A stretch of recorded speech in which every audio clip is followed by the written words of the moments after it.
Yeah, yeah.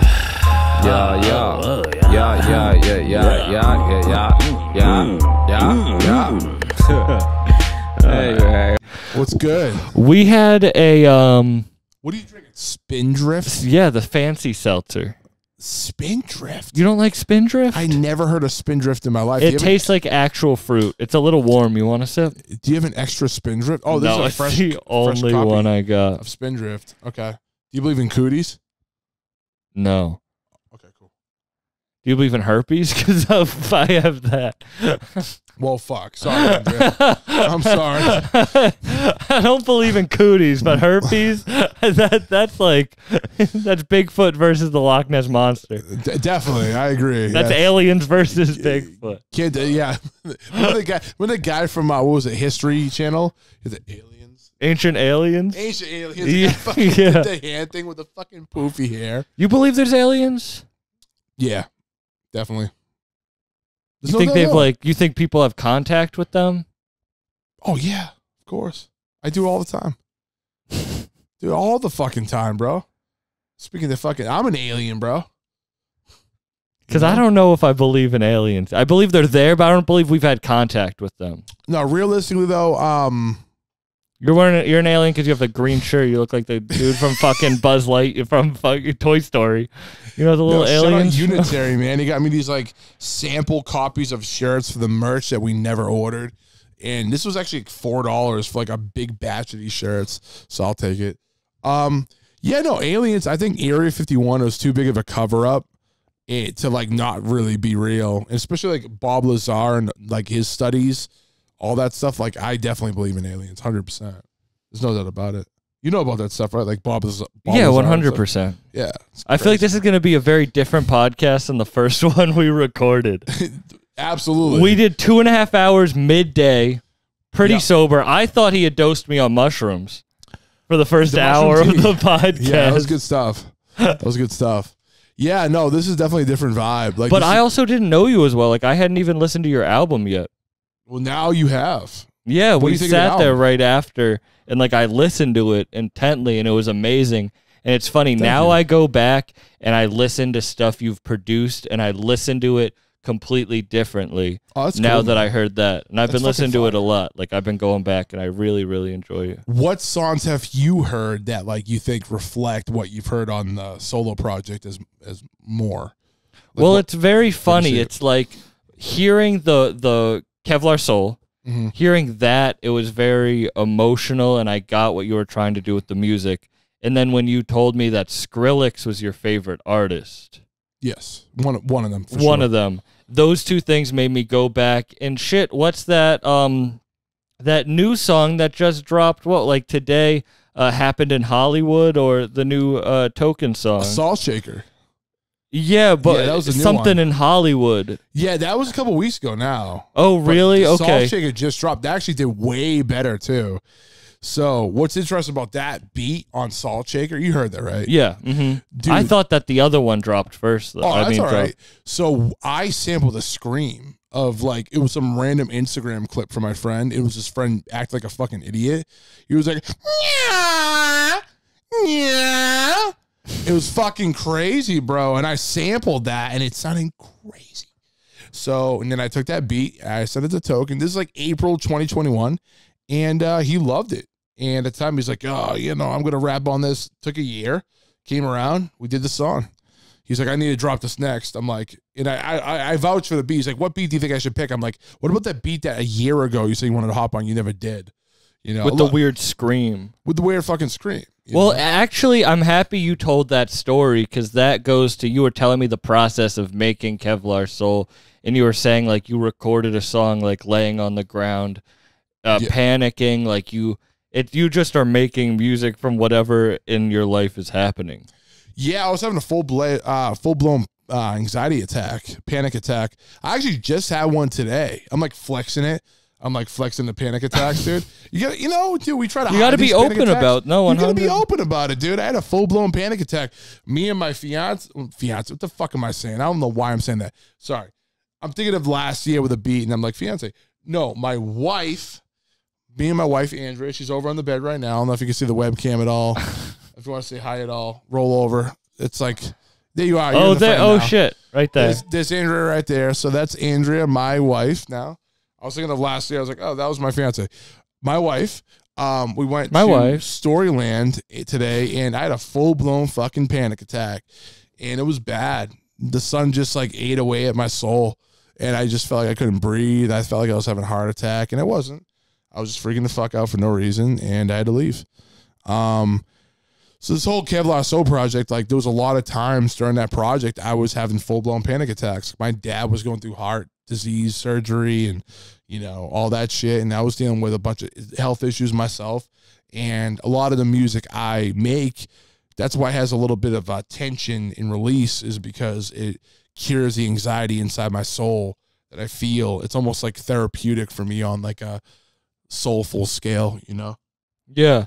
But you were saying like that album, you were going through like your own mental state of how you were doing in a progression of the name of the album is Beyond the Stream. Beyond the Stream, exactly. Yeah. And you were talking August 19th.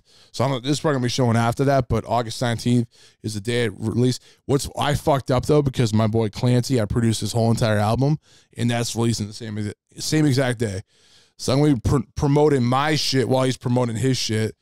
It's gonna be like a sibling rivalry, but you know, I love Justin, man. That's my homie. So. But you were saying that whole album, like you were very intent about it being about your mental state and about anxiety and everything. Absolutely. And I've been dealing with that too. But do you feel like, how bad's your anxiety? Like, do you like have to like quit doing something? Yeah, it gets pretty bad.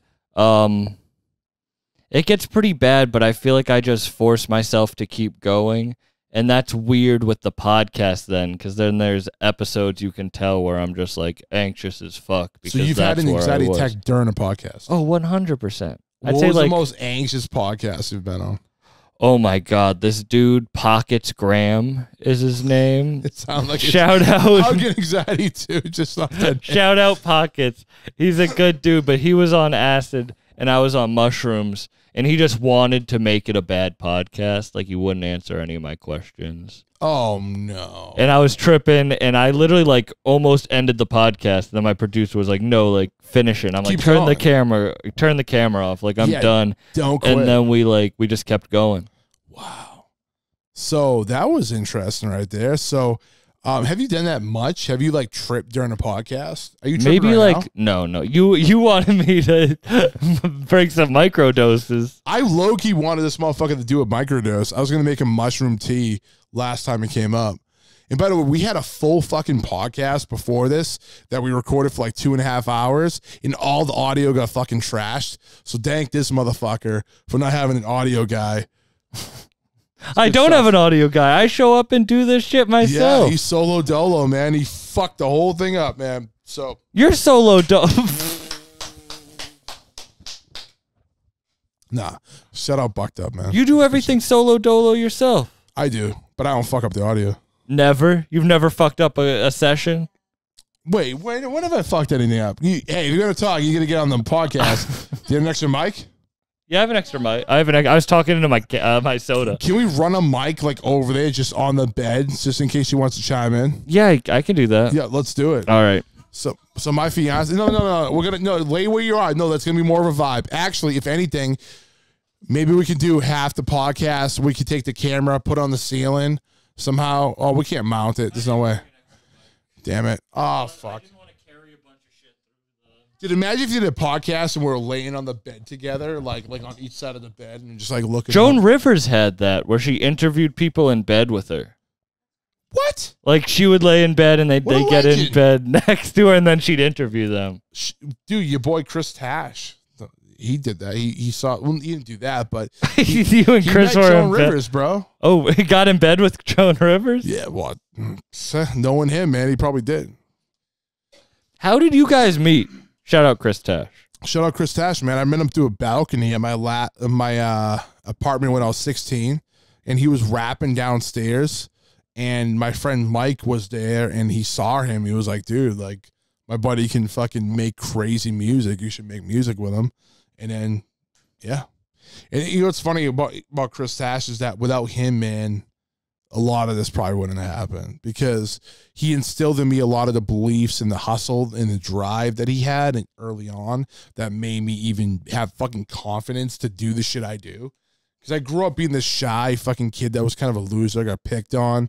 No one gave a fuck about me. And I just kind of broke out of my shell after I met him, honestly, more than I did before. I would say that he's a big contributing factor. That's beautiful. You know? And that's, I guess, when you asked, like, what I heard, like, I understand your music now more, and it sucks because in the last podcast we talked about how it was like the voice for the voiceless type shit, but that really does make sense, and that is the, like, lane.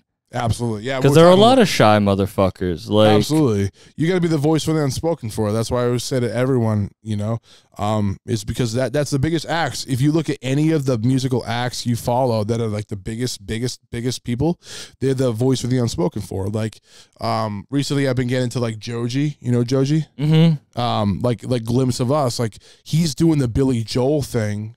When Billy Joel isn't around anymore, like no one's doing Billy Joel. He came in and said, fuck it, I'm going to do some Billy Joel shit.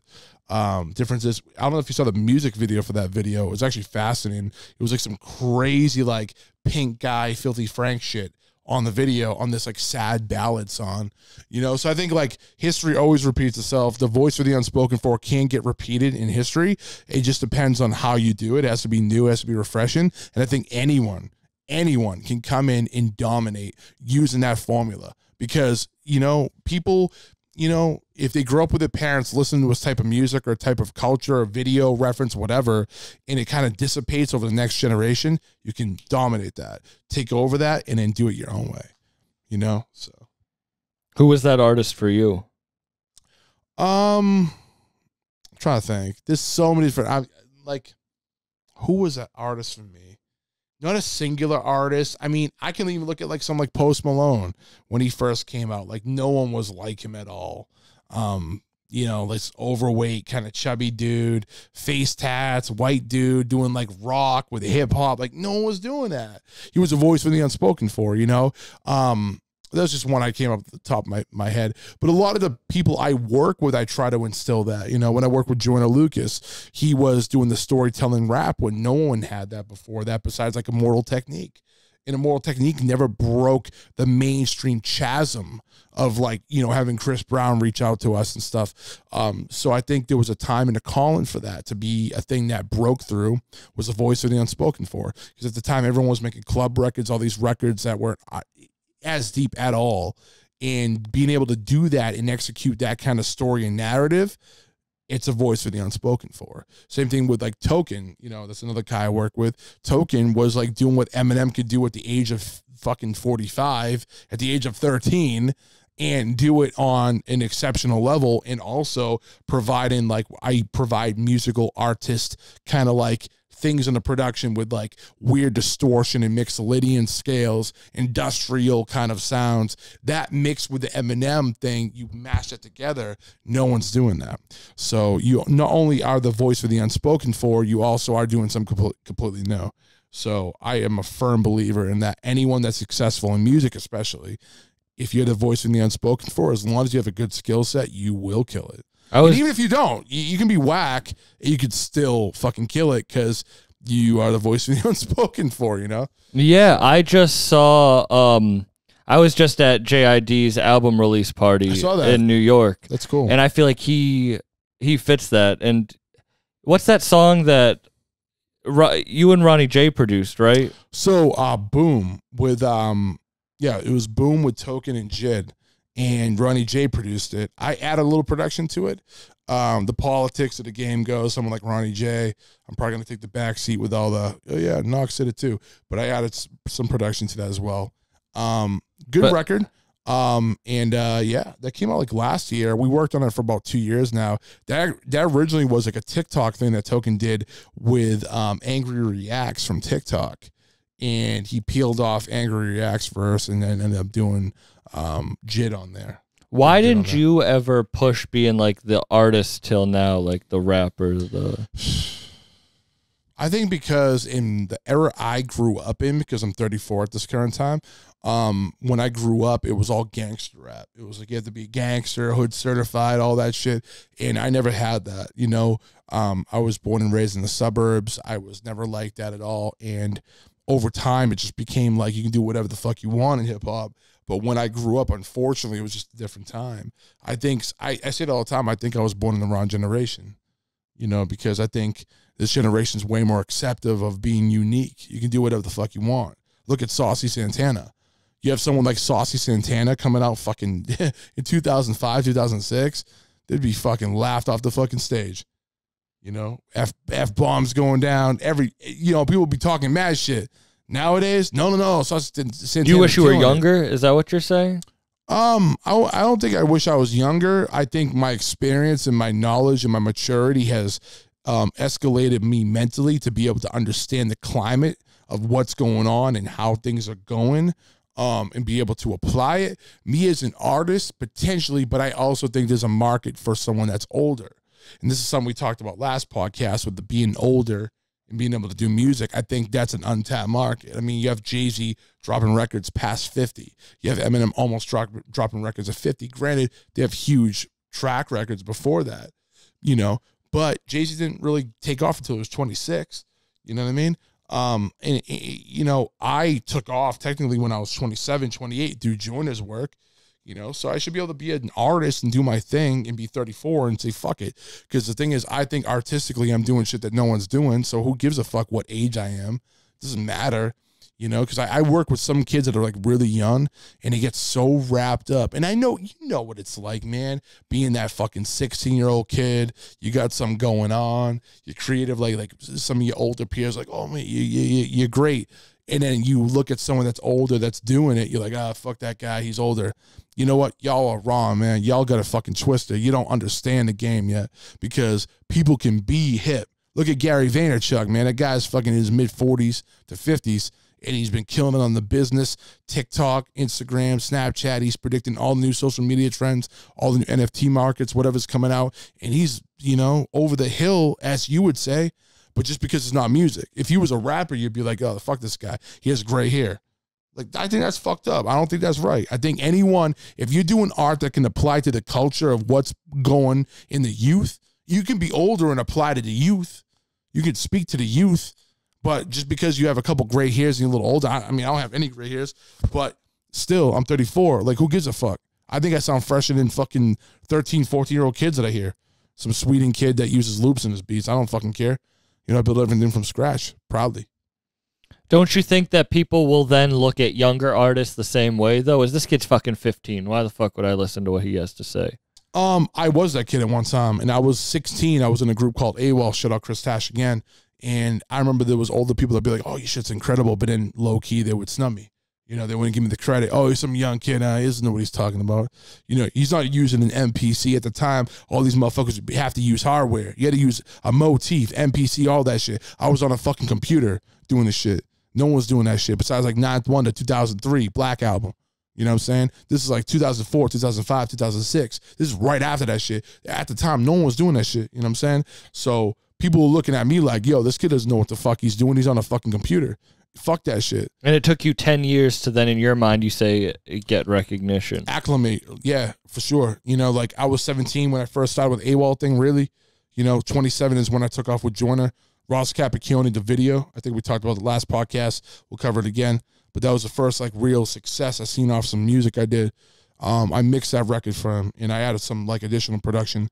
But you know, that actually got decent reception. That was the first like viral moment for Joyner Lucas. And it did about 1 million views in a day or a couple days. And it went viral. And I remember people around me were like, yo, you did that shit? I seen that video on Facebook. This is back when Facebook was popping, 2015 shit, you know what I mean? But then, you know, that was the first moment I think people recognize what the fuck I did, you know? Even if it was like me on the back of the scene, you know, I just mixed it, added some shit. Like that still was my art that I contributed to, you know? So what makes you think like you had this and a lot of the people you work with have this, have like, and you say that you're old now, but like you wouldn't have been able, I'm not old. No, but all right, older than like an artist that Like you're old. You said you were born in the wrong generation. Like Kobe, Sofago, all these dudes coming up. But listen, I artistically can make anything for those guys. If anything, I can make something that those guys would be like, what the fuck is this? That I know is going to be popping in 5 years.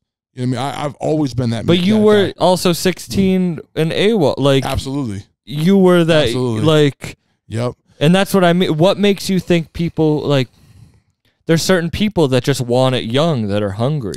Oh, absolutely. And I agree. You know, when you're young, you have nothing better to do. You know what I'm saying? You have no obligations. Well, some people waste time. Well, when they're young. Yeah, absolutely. Playing fucking video games, all that bullshit. You know what I'm saying? I mean, you can make a hustle out of that. But yeah, are you familiar with Andrew Tate? He's been killing it lately. You know Andrew Tate, right? Cobra Tate. He's been killing it. No, By the time I this don't. interview comes out, I don't know if he's even still going to be relevant. But he's, I actually look up to a lot of his principles. The guy's a man. Actually, I got to show him after. Very aggressive on the whole stance of like grinding, getting it, hustling, I think, you know, my whole thing is, you know, I've always hustled. I've always grinded. Even when I was young, when at the parties, people be drinking, smoking, everything around me, whatever, I'd always be on the computer. I'd always be making music. You know, you can ask anyone I ever grew up with in my circle. Shout out DOI. Shout out all those guys. I always was making music constantly. I would be smoking a blunt, drinking a 40, and I'd always be making music. I'd be on that fucking computer. Let's record a verse, guys. Let's put together an album. Let's put together this track. You know what I'm saying? I was always trying to have that leadership mentality of let's create a piece of art that's going to last the test of time. Because these 40s, these blunts, this moment, you know what I'm saying, is going to fucking go. But the music you make is always going to last forever. You know what I mean? Where did you learn that? I learned it actually from picking up Fruit Loops. And actually, I got to really shout out my uncle, Steven, because he was a big musician in the family before that. He was a guitar player. And he used to teach me, like, oh, use a metronome, learn how to play the guitar, learn how to play this, that, and the third. He was in a band called the Famous Strangers. And, you know, he instilled into me that, you know, you could do this. You can be a musician and do it. Differences with him, he was living in an era where like all the labels, you had to go through a label back then.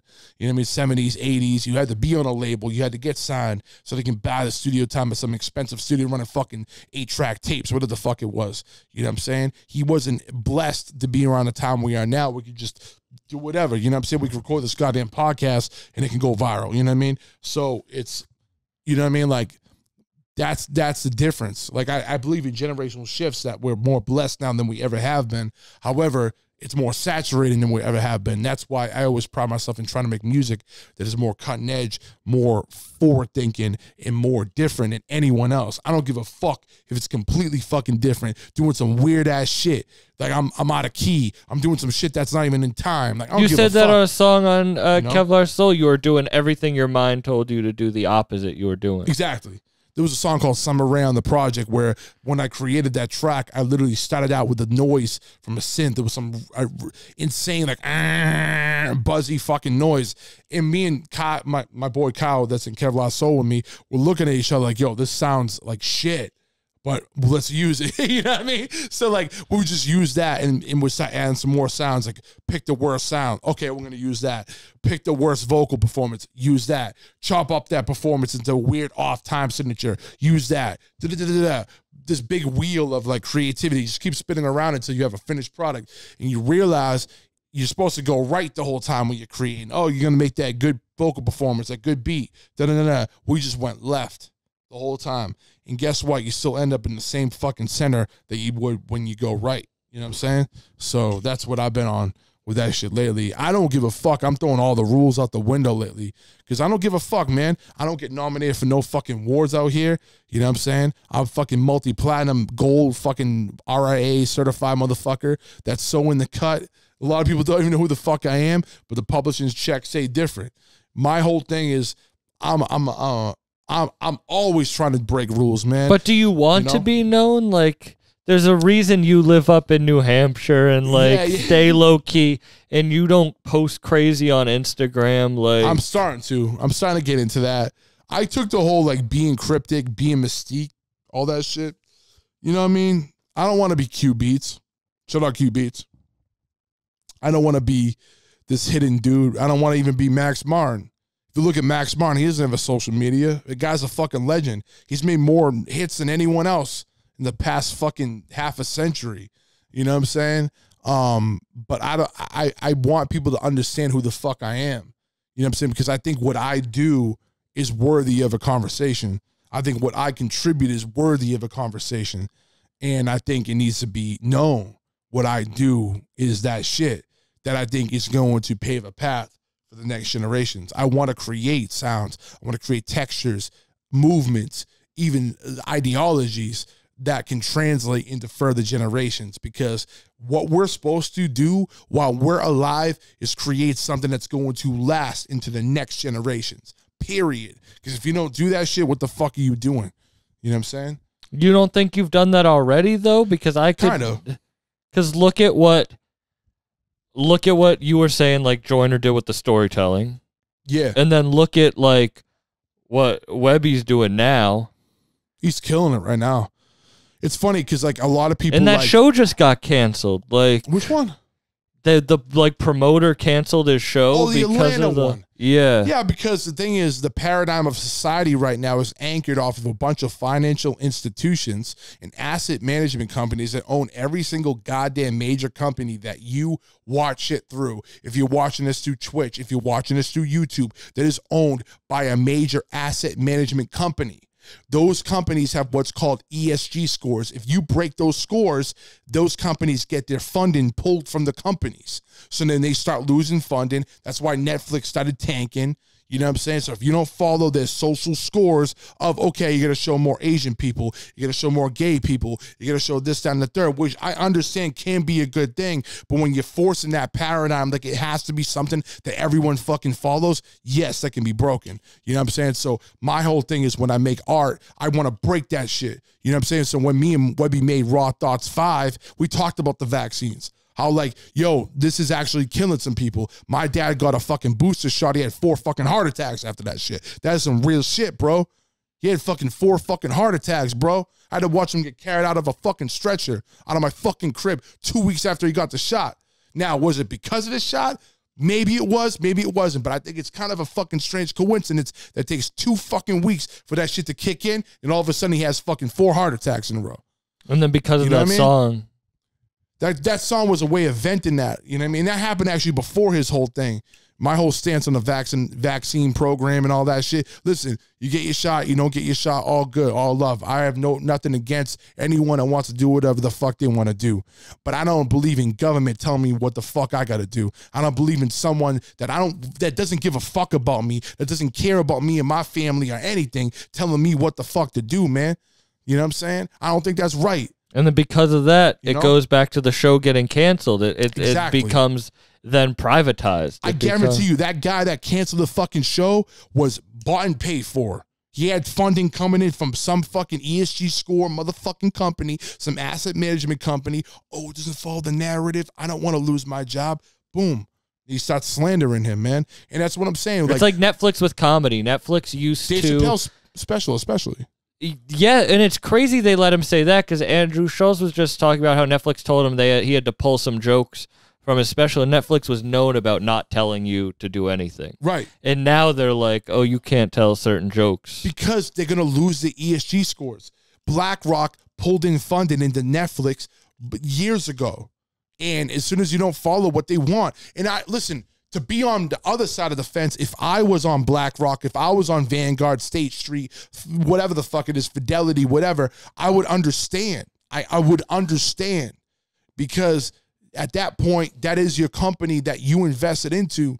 You want it to follow the social paradigms in which you constructed. I get it. You know what I'm saying? So that's one thing I always tell people too. Like, I understand both sides of the story. I only follow one side of it though, because that's the side I'm on, is the side of freedom and being able to say and do whatever the fuck you want to do, unless it shouldn't be harmful to society. But I think the vaccine conversation, listen, my whole entire side of my sister's side of the family got vaccinated. They just came back from a trip or are fucking sick off COVID right now. So if it was something that really worked, bro, this shit would be working. These vaccines aren't fucking clearly working. But, that's another conversation. We'll get to that later. No, but I think it's important that you can't even have the conversation. Right. And that's why I'm talking the raw deal 5. Raw thoughts. Raw thoughts. Raw 5. deal. Raw deal. Like a business document or something. The raw deal 5. Raw thought, but it's like Right. you can't even say that because then it will. You can get canceled. But what's interesting about that, and I think, listen, man, like I've seen Webby go through some shit over the past 10 years of his career plus. He's had bad managers that fucked him over, blackmailed him, took money from him. Bro, like when I started working with him 5 years ago, people thought he was a fucking joke, bro. Like, oh yeah, he worked with Mac Miller 5 years ago. Oh yeah, what happened to him? He fell off. I ain't looking at him like that. You can't look at someone like that, man. They start making art and they go for a while and you start devaluing them because they've been around for 5 years. Oh, yeah, they're old heads now. Fuck off, man, with that shit. I don't believe that shit, man. Straight up.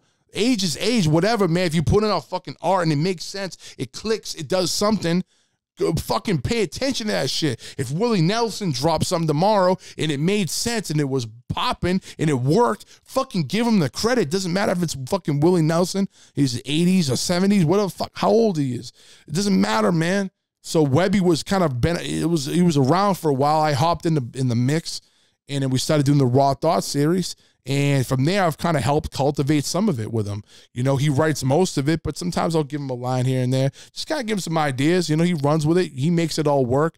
And one thing about Webby that I think he's a fucking genius at is being able to put things together in a very, almost like he's a politician, how he words stuff. He words it in the way that's like, it's almost like, you know, Adam Sandler at the end of one of his movies back in the day, where he's like making that big speech where he has to make everything make sense. All the odds are against him. And he's on some like, listen, guys, and everyone's like, okay, this guy has a fucking point. You know, like Webby got that. He knows how to do that. And that's where I think he's a genius. Give him his fucking props, bro. The guys went up. Numbers wise, attention wise, we're doing shit that's completely against the fucking grain, and we're not doing it for clout. We're doing it because we believe that shit, and it's completely against the grain. What the fuck else is flying in that? So people that try to act like he's washed or he ain't shit, y'all just a bunch of fucking haters, bro. You need to go back in your little sandbox, because I don't believe that. Do you really then feel like you are born in the wrong generation? Because you need there needs to be you said, you know, there needs to be voices like this talking, because there needs to be the other side of the question too. Yeah, well, I mean, it all depends. I mean, like, I could go back a few decades, a few generations, and you can't say a fucking thing. You know what I'm saying? So, like, I think actually we're born in the best generation to be able to speak out about shit. I think right now they're trying to encapsulate us in strike down channels, demonetize shit for shit like this. I don't even know if you have to put bleeps in this motherfucking shit because I'm talking I get a lot of videos demonetized. It's fine. I don't. Yeah. I mean, I'm expecting this to get demonetized. As soon as I mentioned the V word, I'm sure that fucking got demonetized. But point being, I should be able to talk about that because, you know, I have people that have actually had heart attacks and issues from that shit. So I should be able to talk about that, right? So I think that's what's fucked up about everything is that we can't talk about that. But guess what? We actually live in the best generation to be able to do that. You can pull up to Mohegan Sun in my fucking hotel room with this goddamn mixer board with 2 microphones with a fucking webcam and televise this shit to the world. We couldn't do that before, you know? Yeah. So I think that's beautiful. You know, so I don't think I'm in the wrong generation. I think I'm in the right generation.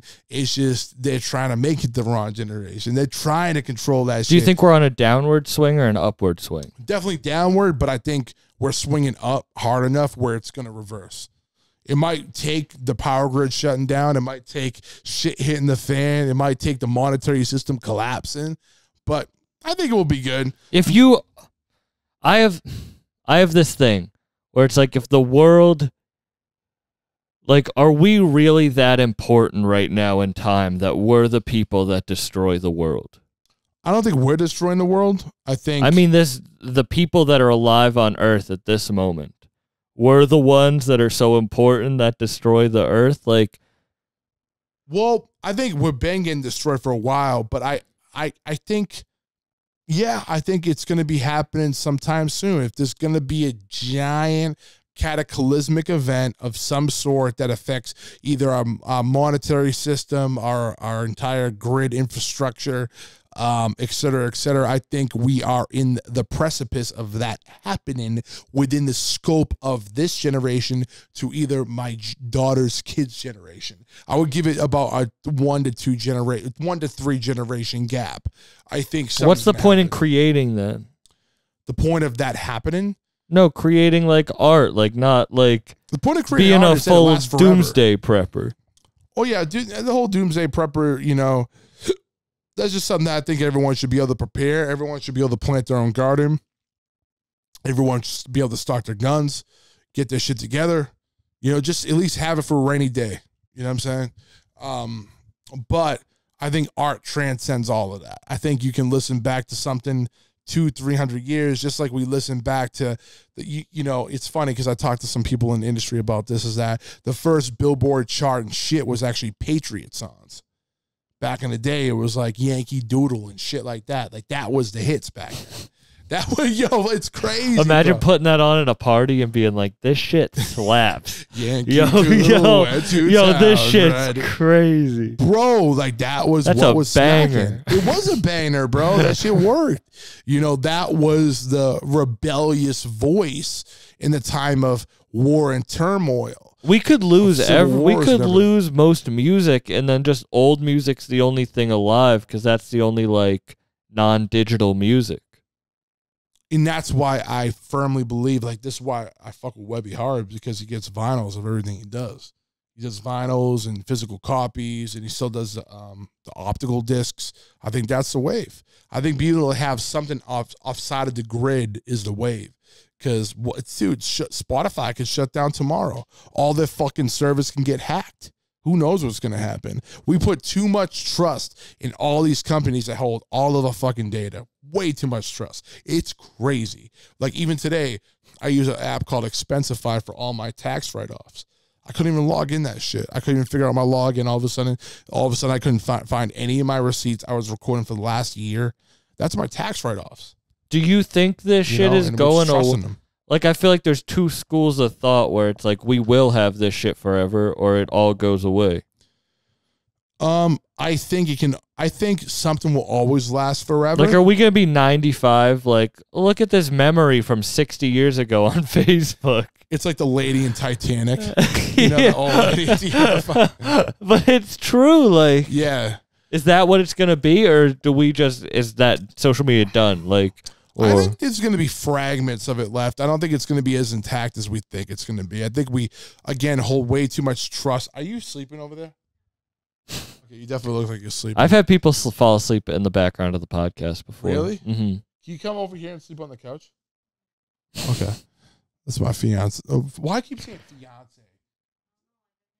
I know. She's been married to me for like today 2 years. Is here. It just sounds more fly. Like, that's my fiance. I don't know why I keep saying it's like that. French. Yeah. I'm also like, I literally drank an entire bottle of sake before this interview. So my logic is completely off. So anyways, what were we talking about? Is this shit going to last or is it going away? No, I think something's always going to last. It just depends on how much of it does last, you know?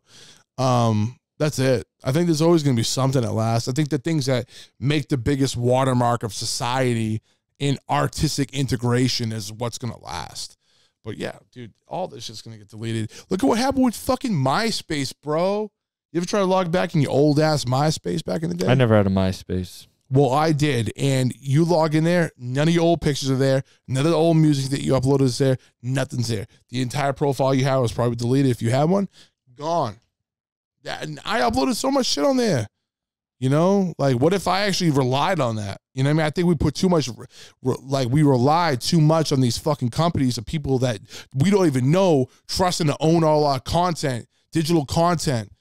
You know, we sign up, we install the app on our phone. It says, oh yeah, trust us to look into your photos and listen to your voice text and da-da-da. You talk about a fucking bread, you fucking see an ad for a bread company pop up in your ad, or a garden hose or something, like some dumb shit.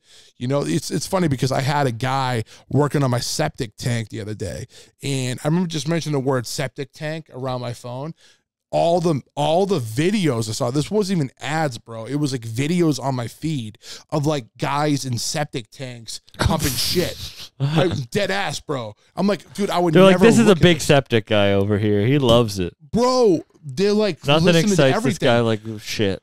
I don't think any of that's going to last. I think we're all going to realize how, and I think we already are realizing how bullshit that is and how bullshit like these companies be able to take all privacy, all our everything away from us. I just don't think that is the wave at all. And I think it's going to reverse. And I think a lot of the things we created under the guise of these platforms is not going to exist. I think we value art differently too. Like you are asking me what songs I look at differently now that I heard your project and since we talked. And it's like, I value music differently because I'll know a song I love, right? But I can't remember the name of it.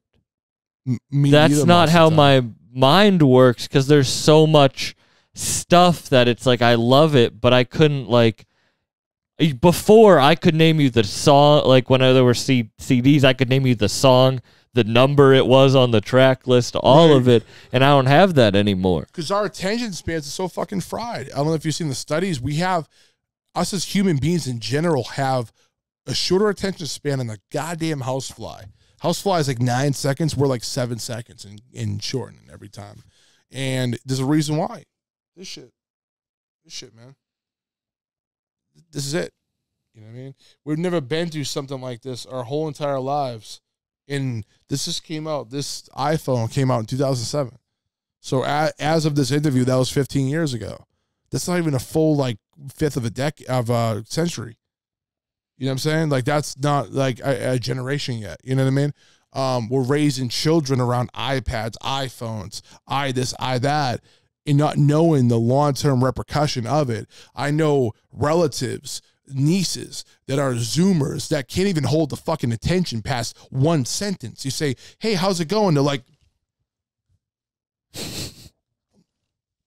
dead ass, bro. They don't have any fucking attention span. This is what they want. This is what the system's designed to want, because they want us to be brain dead, looking at a phone, TikTok. You know, I just had the guy, speaking of the septic guys, you know, a couple young kids, one of them was 20. I was talking to them like, you guys on social media? Nah, we're not on social media. I'm like, all right, that's interesting. And I ended up finding out one of the guys was heavy into TikTok. And I'm like, oh, you're on TikTok? He's like, yeah, I love TikTok. I love TikTok. You know what I'm saying? And he had no interest other than that. Like, as soon as I mentioned TikTok, he's like, yeah, I love TikTok. Oh, shit. You know what I'm saying? Like, but that's why you were asking me, why don't you TikTok? It's like, I deleted my TikTok because I knew how much time I was wasting. I would go lay in bed at midnight, and then I realized it was 2 a.m., and I watched 2 hours of 6-second clips that I barely learned anything from. You probably don't remember any of them. No, even if there was one that was interesting, I can't name you a single TikTok that's like, I remember that's like, oh shit, that really changed my life. Right. And that's what's burning the brains. Oh, because the thing is, we're old enough. Well, at least I am old enough. How old are you? 25, 26? 25. 25. So I'm 34. And I'm of the age now where I just understand what it is and what it isn't of this shit. Like, I can watch TikTok and I'll also understand, like, I can shut my brain off from that and be able to know that, hey, that's not going to be it. Like I don't need to always watch this. I'll be fine without it. You know, it's like the Andrew Tate thing where you can like snap your finger or, blink your eyes, gone. Train your brain to just remove it immediately. I think that's a good philosophy. I got to show you some Andrew Tate after we get off this interview. As of now, he's like this hot commodity guy, like came up in 6 months off in social media, killing it. Very controversial views on the world, but fascinating individual. And I agree with some of his standpoints for sure. And that's one of them, is just being able to like shut that off. You get into TikTok, blink your eyes, off it. It's about taking the sweetness of it, applying it to a little bit of what you're doing. Dash of that, done. Don't get sucked into TikTok. Don't go on there for 2 hours watching shit. That's a waste of fucking time. But see, okay, that might work to a mind like you, but I don't know, but I have such an addictive personality. Me too. That it isn't just like it's like when people say like words don't hurt. Yeah, they don't, but they kind of do. It's like, it's easy to say like blink your eyes, it's dumb, but my train yourself out of that. You can literally blink your eyes and understand that you have a fucking problem and snap out of that. You got to train your mind, your mental ingenuity, your neuroplasticity, and understand like, yo, that is a problem. I'm going to fix that. Blink your eyes, snap your fucking fingers, and do your step. You can do it all. No, but no, real shit though. Like you can train yourself out of it. You know what I mean?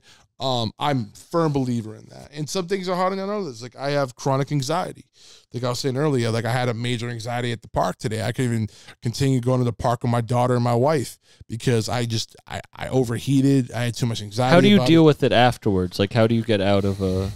Well, today I had to take Xanax. It was pretty hardcore, man. I take some fucking Xanax. But most of the time I either take some kava, shut out kava bars, because I took this motherfucker to... Yo, I went to my first kava bar with you. Yeah, it was a fucking blast, man. Shut out Rude Awakening Kava, Nashua, New Hampshire. I hope I get a goddamn bowl out of this. But, yes. So it's about, like, breaking the mold, understanding what works, what doesn't, to be able to take over those emotions and solve it. Some is harder than others, you know, but I think with TikTok, social media integration, our minds and knowing what's toxic, I think there's an easy way to say, yo, all of that shit's toxic.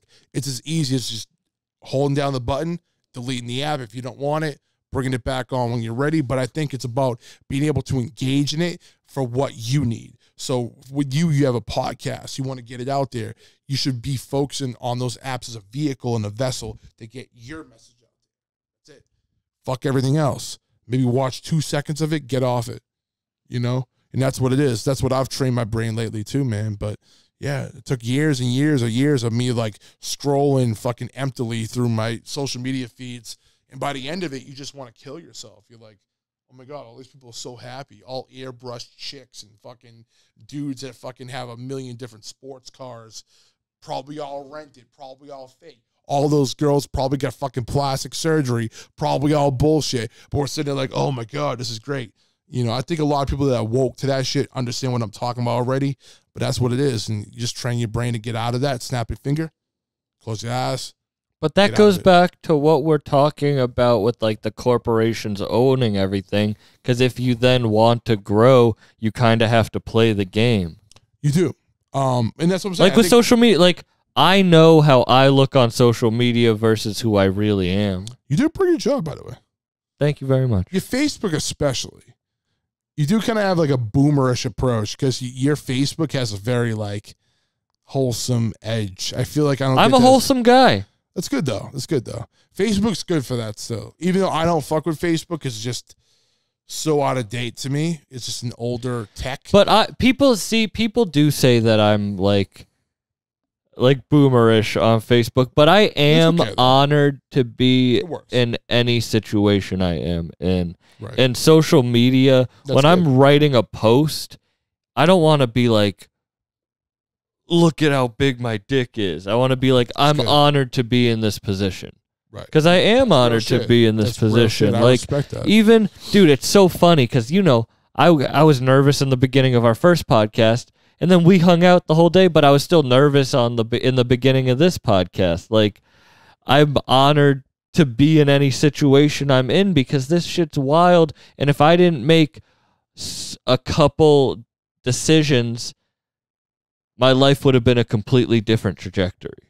Absolutely. Same here. Like, I would have never been in this situation. I feel like you probably feel that same way, too, about certain things. Absolutely. And it's like what if you didn't just take the chance in yourself. Yeah, well, after my mom passed away, I had nowhere to go. That's why my wife was sitting over there on the bed.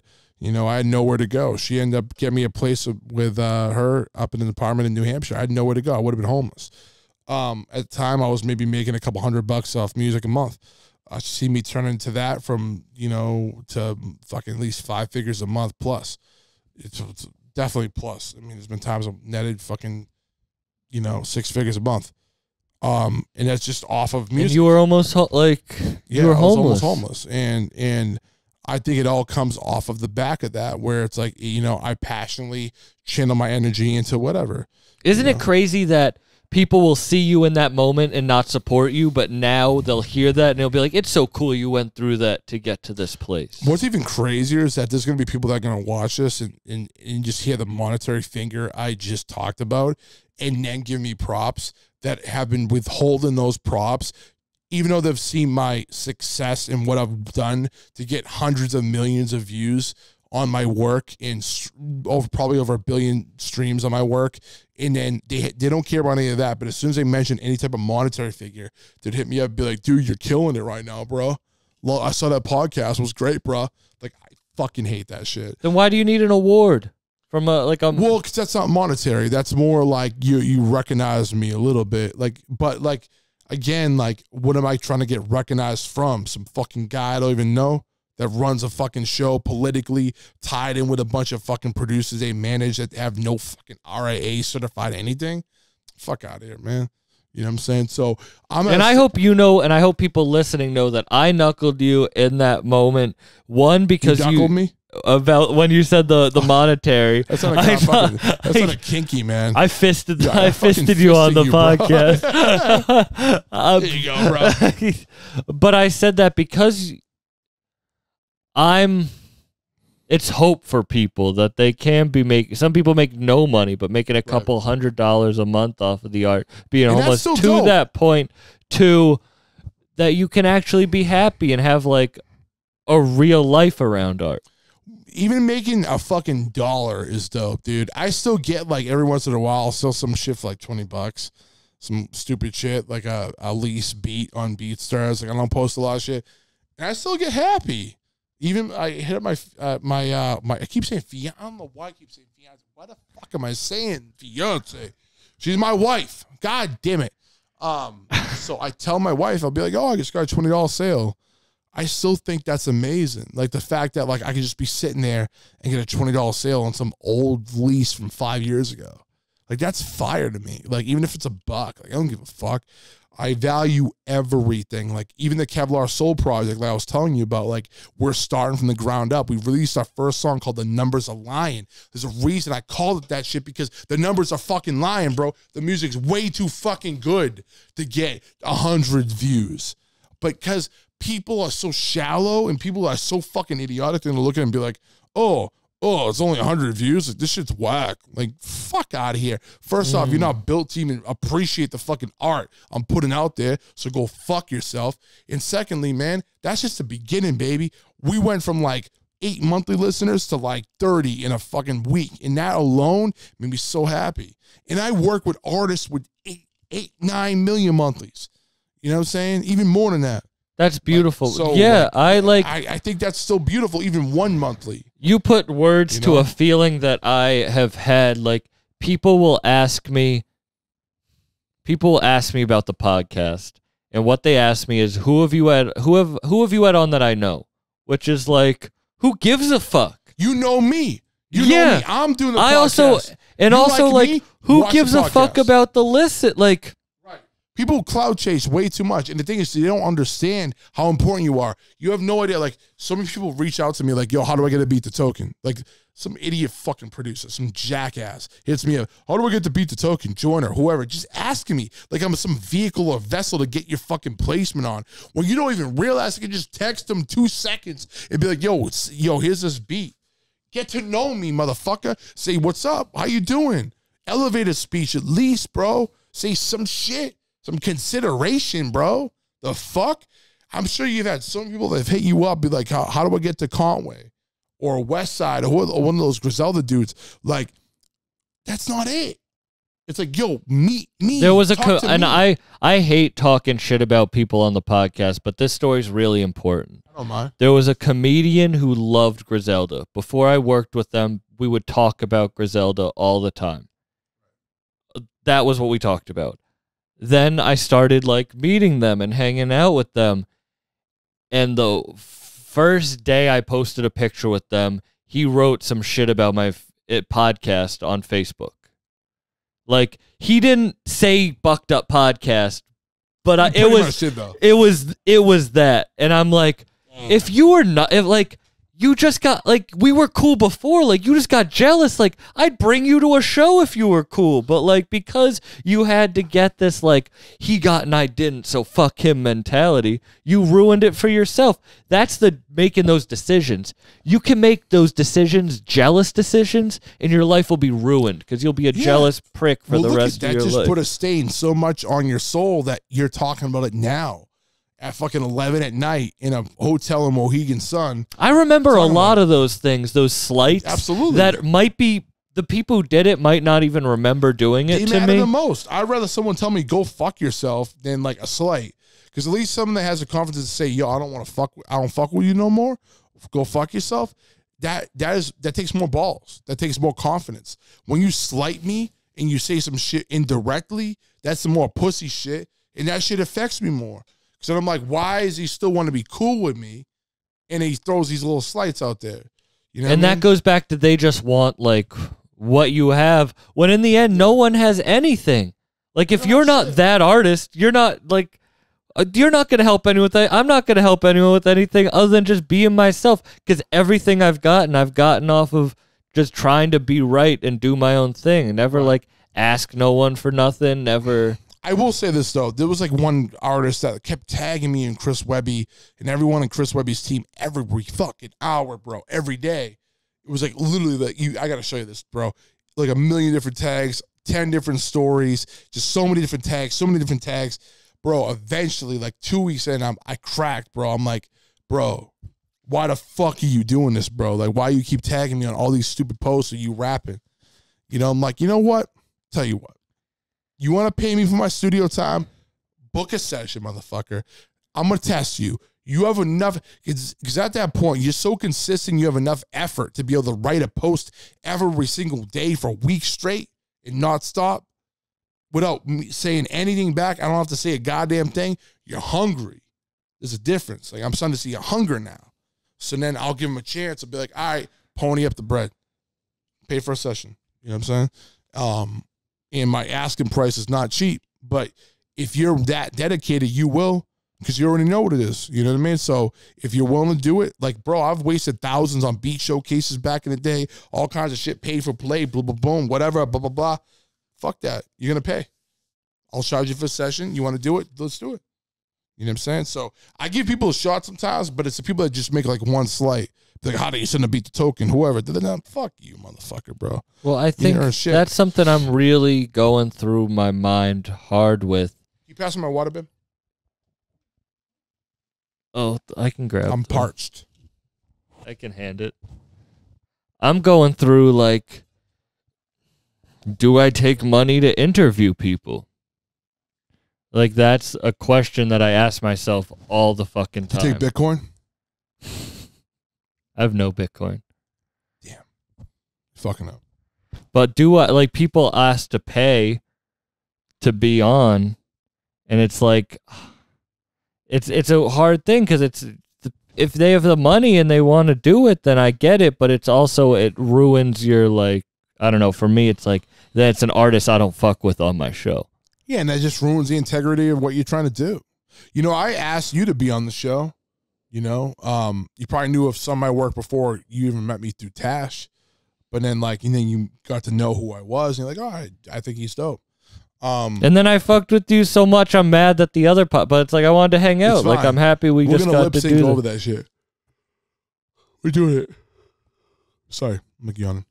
No, but I did. I knew of your stuff, and then Chris really spoke highly of you. Do you have a fucking NPC on here, dude? Do you have this in the shot? Oh yeah, right here, right? Yeah, those are just drops. So if you hit it, it's gonna make sound effects. That's crickets. Crickets? Mm-hmm. Oh shit. Okay. You can't hear it because I have the headphones on. Okay, gotcha. So that's fire. Okay, crickets. How do you know? Like, okay, so what's this one? I don't know. It's like chimes. Oh, I definitely want the headphones. Can I have the headphones on? Yeah. Fire.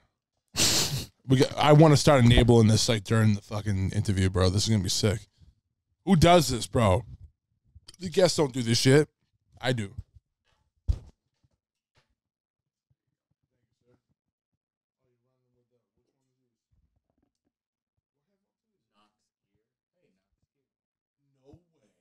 way. Really? Oh, okay. Okay, fuck this. You're like, fuck the headphones. Fuck the headphones. You don't want the headphones anymore. Which You're one's mine? Two? Yeah. Yeah. Oh, perfect. Oh, this has a nice little compression, man. I like this. Yeah, and then you can. Oh, nice. Okay. Some disappointing sounds, man. Okay. Oh, hard mute. Okay, cool.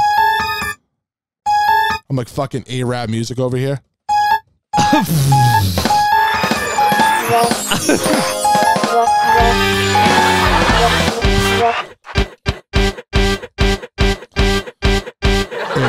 Music. Okay, I'm done. Wait, I have to show you the funnier version. Is Bank 2. Okay, you have different banks. I just have West Side Gun ad-libs and then Will Ferrell yelling everybody. At this moment that he Oh, that's my intro song. I love that. That's fucking fire. What is this called? The Rodecaster Pro.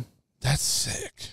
I'm definitely getting one of these. See, this is the easiest setup, but I just wanted to show up places and do whatever. We can do it at Mohegan Sun at 11:30 at night. What else is in there? I have no idea. You have Bluetooth, dude? What can you do with the Bluetooth, bro? I have no idea about any of this. Sounds. Okay, this is your banks, right? You saw that I deleted the audio of the last podcast. I don't want to do that with this one, bro. I'm about to delete that. Where is the Bluetooth? I just saw Bluetooth. Oh. How do you get back to that? I don't even know. Channels. Bluetooth. Okay. Presets, level. What the fuck? And then this is the Bluetooth button. I can cast from my phone. Oh, I can turn on Bluetooth. This is very interesting for people to listen to, us figuring out Bluetooth. This is sick. Well, yeah, it's like 2005. Figuring out Bluetooth for the first time. What's this? It's going away anyway. Let me see. Bluetooth. Okay, let me see if I see the Rodecaster. Glowst. What the fuck is Glowst? Hold on. Oh, unpair. Oh, I don't want to fuck it up. What's unpair? It's paired to my laptop right now. Okay, yeah. Don't fuck that. Okay. Do you have any reverb on my mic? I probably could, but I don't know how to do it. Let's see. What channel am I? You were talking about like sound, like the decibels of each. Channel 1, channel 2. Okay, am I channel 2? Voice. Okay, tone. Tone. It would probably be under tone. Tone high. Yo. Deep. It's like the Howard Stern effect. Yo, what's going on, man? See. Strength. Yo. It doesn't sound any different to me. There's no difference to the sound right now. Good job, Rode. You fucked up. Audio processing. Let's go, dude. Or excited big bottom. Nice. I bought this thing because they told me it was the easiest one to set up. Nice. Noise gate off. What if you said something and then I just did the echo and that was the reverb? Level phantom powder. Then there's no reverb, dude. Fuck Rode. Fuck the fucking. What's your obsession with fucking reverb? I just want some fucking reverb on my voice, dude. You didn't even want headphones earlier. Yeah, you're right. You're right, dude. All right. You're a fucking phony. You're a headphone phony. Oh my god. There was definitely a shooting in the parking lot earlier. There was? Yeah, you took the condom off? Yeah, I took I kind of like the condom off, dude. You're raw raw. You're raw dealing. I like it raw, dude. A raw dog in the podcast. Maybe I should call the hotel right now and ask them if there was a shooting in the parking lot. Hold on. They're not going to say anything. I was just going to ask and be like, hey, I saw something on the news. What's going on here? Let's see. There were cops all over the Mohegan Sun number. Hold on. I gotta find this out real quick. No, it's fine. We got this. We got this. Hold on. I'm gonna check right now. Make sure there was in the winter garage. The winter garage. There's a park. There's a garage in here called the Indian Summer Garage. Such a vibe. You're not gonna get kicked out. All my wife does is just worry.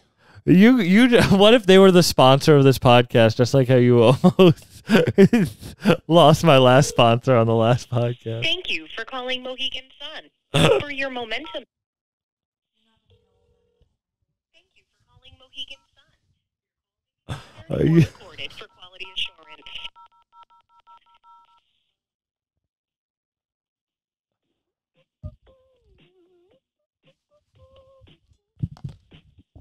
Everybody love everybody. Everybody. They're not gonna hear it. Everybody. It was. Everybody. We appreciate your patience. All of our It's representatives. not gonna work. There definitely was a shooting in there the was- park. there was There a- was definitely a shooting in the parking All garage. right, cut everything before that. There was a shooting in the fucking parking lot, dude. This guy almost got grazed by a fucking bullet, dude. Oh, like who's almost that took out dude his who's doing fucking- the interview and he's talking about being in a shootout? He's definitely his feet go. He's like, was it Soldier Boy?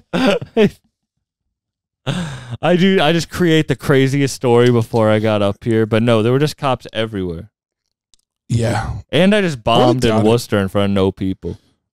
Well, yeah. What's the worst show you've ever done? Did you? How was it? No, talk to me about that show.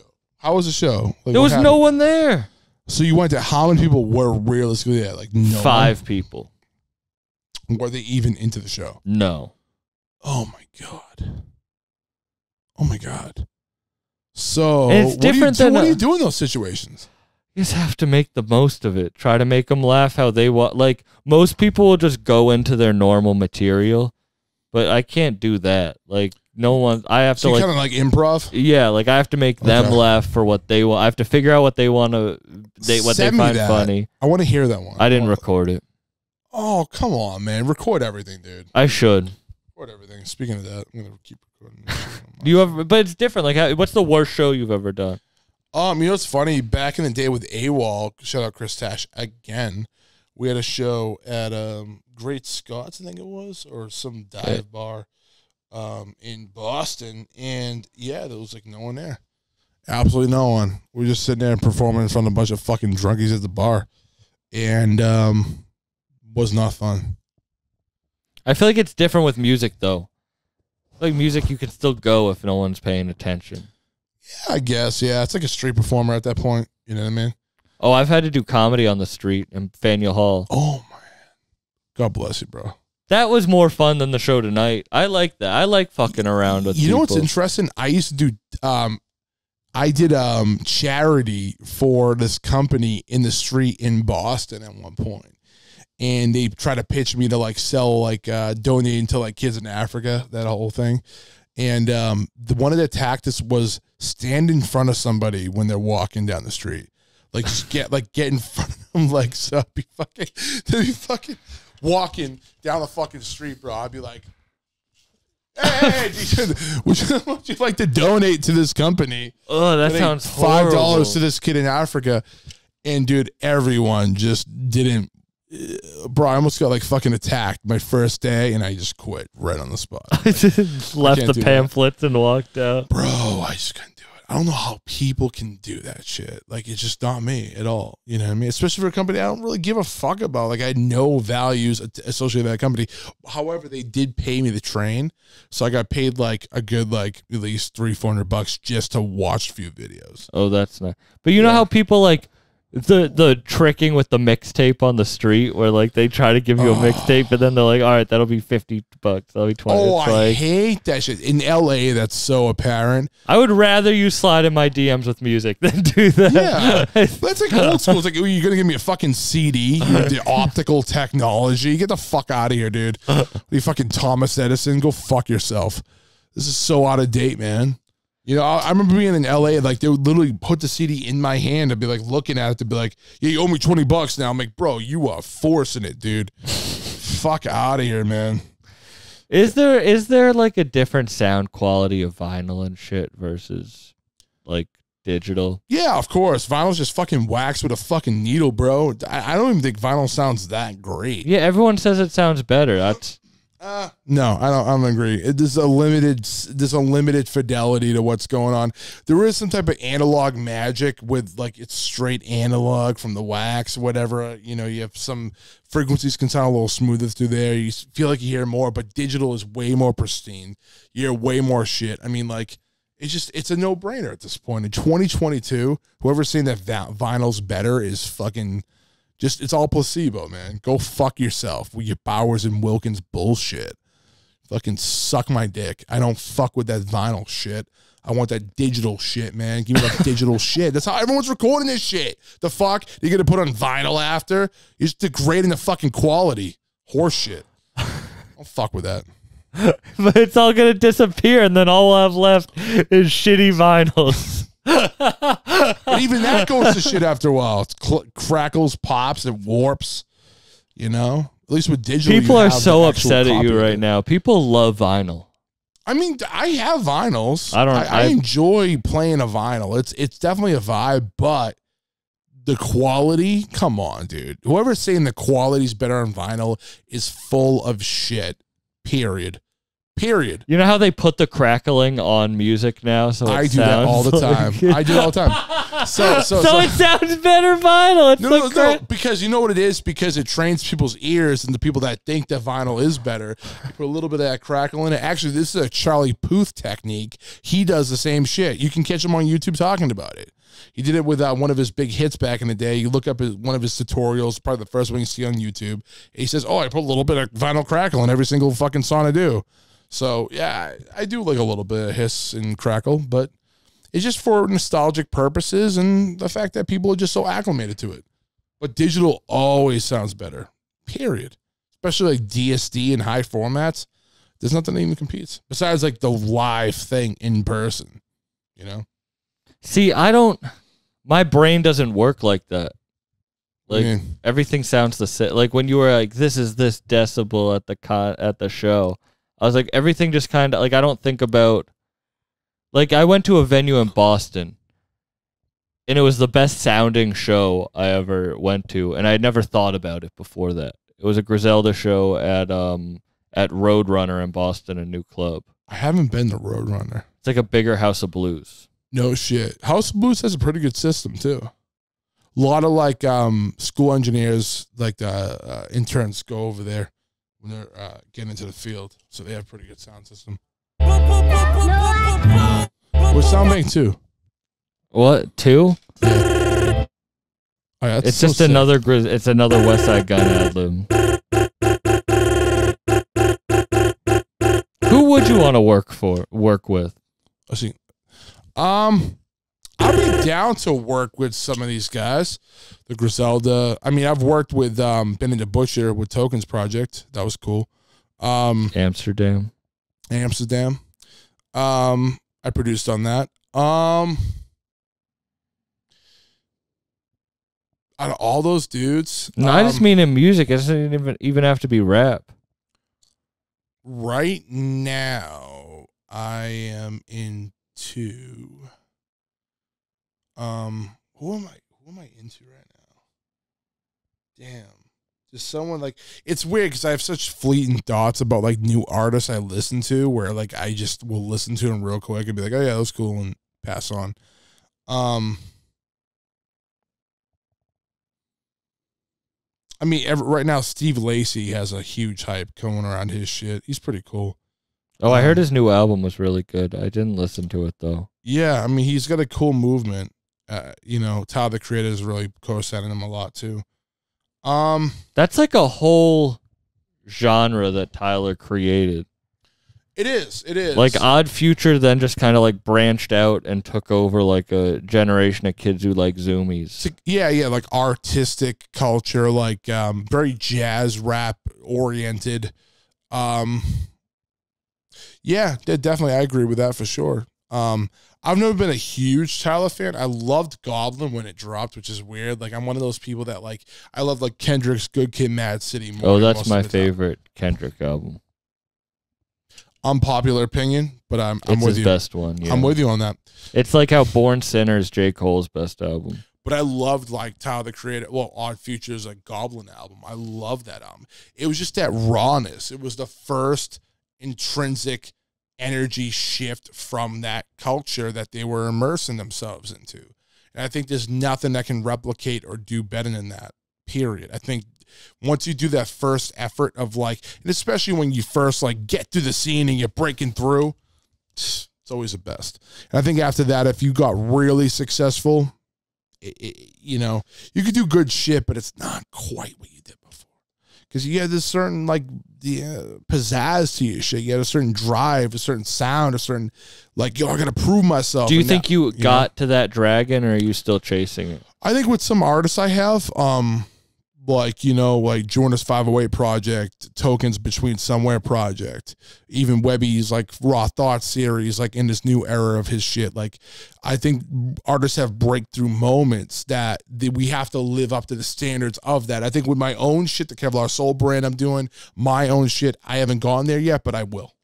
Mark my words, within like a year, the way it's going, I have a whole project plan for release, 8/19. I have singles releasing after that. You know, I plan on getting that motherfucker up there pretty high. The difference is with the songs I want to do is that everything's going to be so fucking different. There's not even going to be a fucking standard to follow. So by the time like someone's into a sound, it'll be in a whole different wave. You know? And what made you now do this push right now? You can ask my wife back there. For you years, got it right that time. I've always try to do my own shit, and I've never had the confidence. I never knew what to do. But then when I worked with 3 artists and turned them into multi-millionaires off of this shit, that I'm like, yo, if they can do it and I can do the music with them, I can do it myself. And to be honest with you, I'm not even trying to sound cocky. I think I'm better than everyone else I work with. I think I'm better than fucking a lot of people in the industry. On real shit. I try to be the best. You know what I'm saying? So, how did you get rid of that feeling that you weren't good enough to now being like, I'm the best? Because I made 3 people millionaires, you know, and I know for a fact, I mean, they could have done it themselves somewhat, but I know for a fact, as soon as I was in the equation, every time, whenever I do the record, the numbers go up, baby. Numbers always going up. That proof is in the motherfucking pudding, bro. I have the reason to be cocky about that shit. The numbers always go up when I'm on the record, period. You know what I'm saying? And if I was in LA, I would have been on mad industry cuts, the shit you see in LA, all that shit. I don't give a fuck about that shit. I stayed out here, killed it out here, made the scene out here. You know what I'm saying? Awards or not, bro. I look at the awards like they're fucking peasants to me, bro. Because you're not nominating the guy that's doing the hardest shit out here. You're a fucking bunch of clowns. You know what I'm saying? Straight up. Real shit.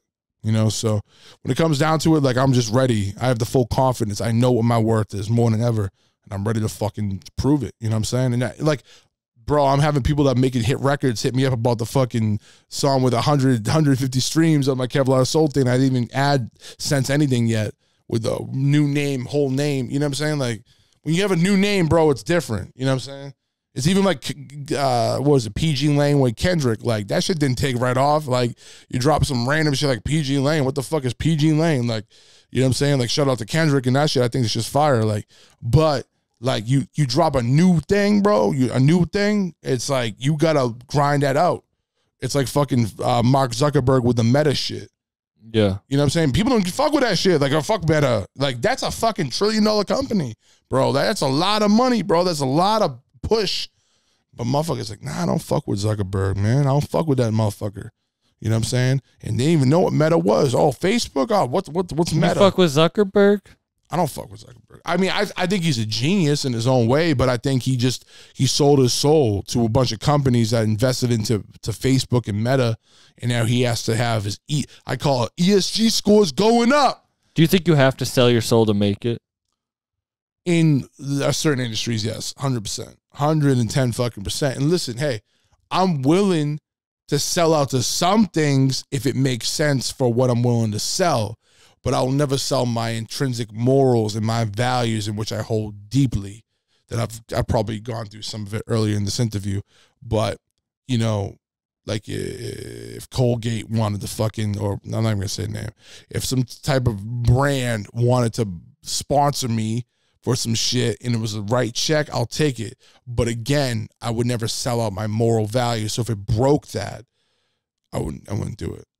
But do you think you have to do that at some point to make it? I think it depends on what you're trying to do. I think if you're trying to be like the hottest shit, yeah, you do. But I think what I'm trying to do is just make art that transcends. The same way like Death Grips. Death Grips like that. You go to anyone in this fucking hotel, they won't even know who the fuck Death Grips are, bro. Guarantee you, most of them won't. They have a huge following, huge cult following. JPEG Mafia, same thing. That's what it is now. Yeah, that's what I'm saying. And I think you don't need to do all that selling shit. You know what I mean? You can just do what the fuck you want to do. You can make the art you want to make. Music is so gumbalaya. So at this point, you can do whatever the fuck you want. You know what I'm saying? So that's what I'm on right at this point. But I don't mind like doing an ad for some shit if I fuck with it and it doesn't go against my moral beliefs. You know what I mean? So, man, thank you for doing a second fucking podcast. You can do the drop. There we go.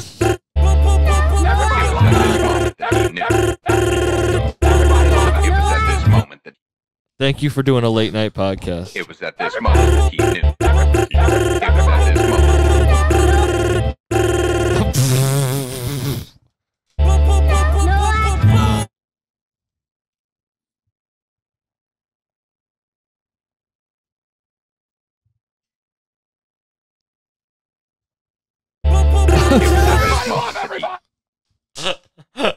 She doesn't even hear the drops. This has been a Bucked Up podcast.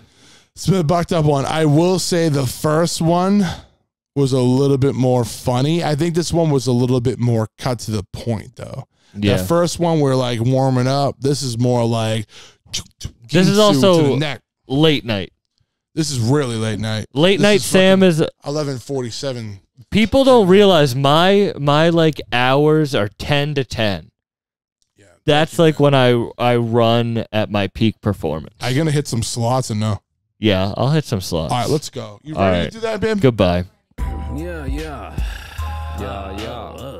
Yeah, yeah, yeah, yeah, yeah, yeah, yeah, yeah, yeah, yeah. Hey, hey.